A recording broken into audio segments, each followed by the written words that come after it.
Rismond bicara soal pencairan dana, teman-teman. Waduh, apakah ada hubungannya dengan sosok misterius orang besar yang beberapa waktu yang lalu disebutkan oleh Bapak Jokowi? Ini Rismond bicara terang-terangan loh. Ini dia videonya. Mari kita tonton, teman-teman.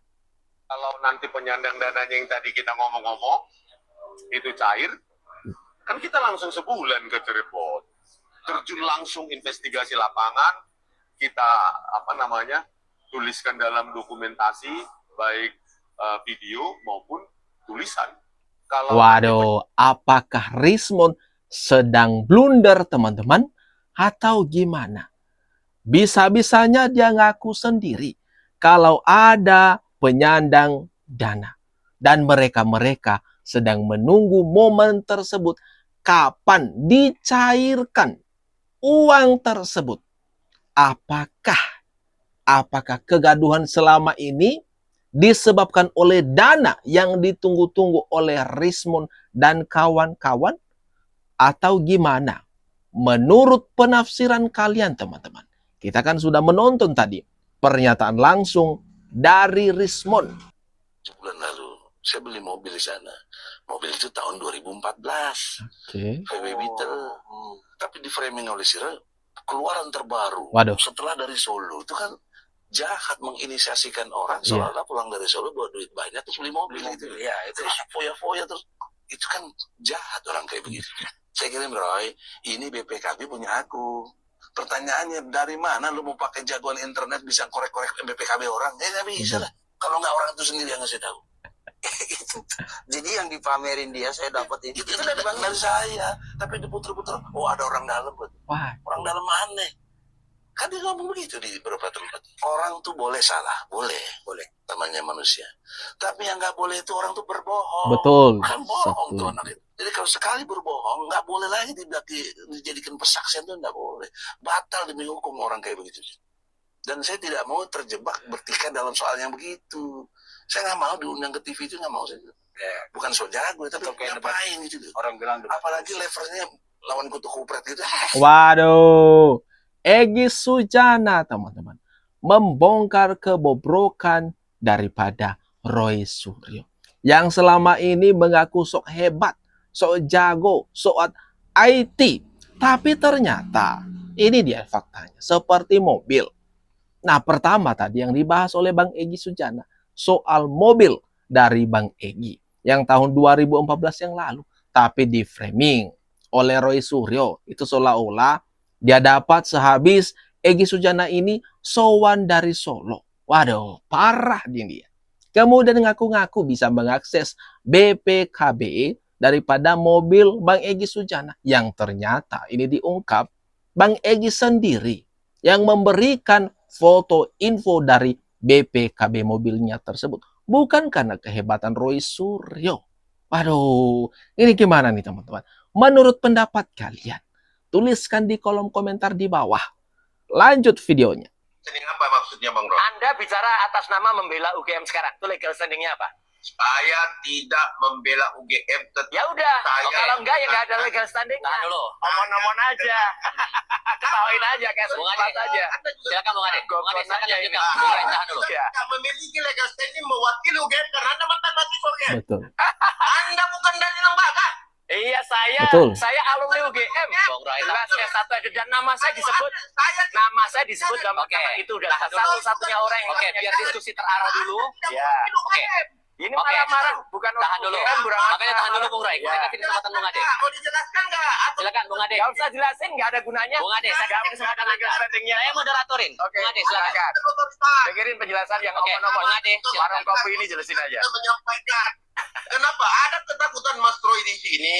Karena ya saya perhatikan. Kenapa? Karena UGM sudah angkat bicara. Betul. Nah, kalau sudah UGM angkat bicara, disinilah kita lihat bahwa kebohongan-kebohongan yang diciptakan oleh Mas Roy ini sudah mulai terkuak.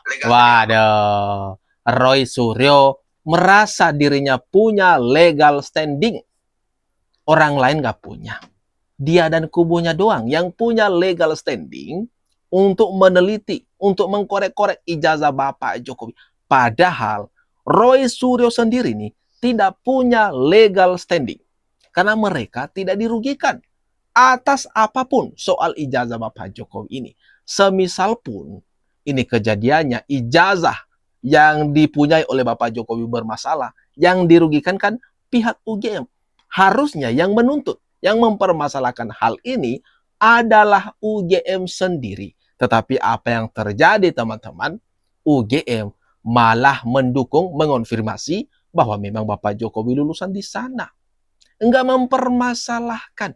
Sebenarnya udah selesai ini. Udah clear masalahnya. Tapi ya Roy Suryo CS sendiri entah motifnya apa, kenapa masih gaduh sampai hari ini.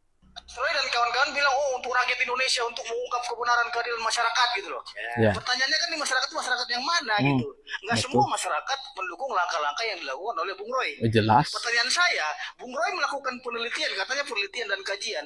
Yang dikaji itu fotokopi dengan fotokopi atau fotokopi dari print out atau fotokopi dari medsos. Betul. Seseorang yang sudah memastikan kalau itu asli dan dia kemarin sudah sowan langsung ke pemiliknya di Solo dan dikatakan ya itu memang ijazah. Berarti Anda tidak melakukan kajian penelitian dong? Katanya. Bukan katanya. Ya kan seseorang katanya. Ya. Orangnya sudah Anda memastikan. malam ini Kena. bohong, tidak melakukan kajian secara scientific investigation. Sama sekali salah. Loh, artinya kalau memang Anda melakukan kajian di mana? Tunjukin di situ layarnya. Betul. Oke, Mas. Harus Kalau ditunjukin. skripsinya saya pegang yang Loh. asli. Kita berbicara ijazah dulu. Kita berbicara ijazah dulu. Yang Ijazah diuji itu yang tidak mana boleh hasil masuk. uji yang dilakukan oleh Roy Suryo? Ini jelas juga. Hasilnya mana? Hasilnya Roy Suryo karena nggak bisa melawan ini soal ijazah. Langsung nih dia mengubah topik jadi deskripsi. Lah. Yang dibahas ijazah malah lari ke skripsi. Roy Suryo dibikin tidak bisa berkutik debat dengan Pitra Ramadhani. Bang Pitra udah jelas. Udah bisa langsung kena mana kelemahan Roy Suryo ini. Yang mereka teliti adalah fotokopi dari fotokopi. Enggak ijazah aslinya. Kemudian dari pengakuan Roy Suryo sendiri lagi. Ada orang katanya. Berarti penelitian mereka ya katanya. Enggak asli mereka dong. Dan dokumen juga bukan asli. Gimana nih teman-teman? Kalau menurut pendapat kalian. Mari kita lanjut video berikutnya. Mana sih sumbernya? Ya saya tidak pernah menyatakan dalam forum apapun, baik dalam postingan-postingan saya, dalam saya bicara di seminar, dalam saya sedang memberikan kuliah kepada murid-murid saya nggak pernah menyatakan saya sebagai dokter dari manapun. Yakin? Oke ya. Saya pun juga saat ini menjadi murid di Fakultas Ilmu Sosial dan Ilmu Politik Universitas Pajajaran. Sedang belajar sungguh-sungguh jadi seorang ahli politik di program doktoral saya yang kedua. Di program doktoral saya yang kedua. Yang kedua teman-teman. Ingat, di sini sangat jelas ya. Ini bukan editan. Ini dari pengakuan Dr. Tifa sendiri.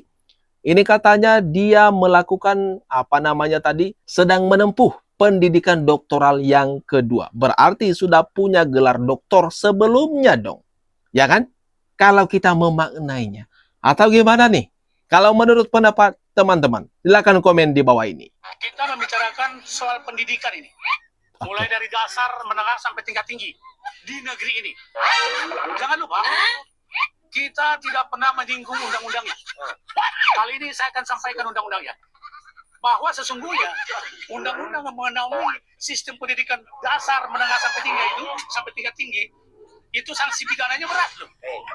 Oleh sebab itu, saya bertanggung jawab selaku orang memberikan penjelasan ini pada seluruh rakyat, ke seluruh stakeholder, ke seluruh yang terlibat, bahkan yang melibatkan diri, bahkan yang terpaksa terlibat atau sudah terlibat juga sudah dia.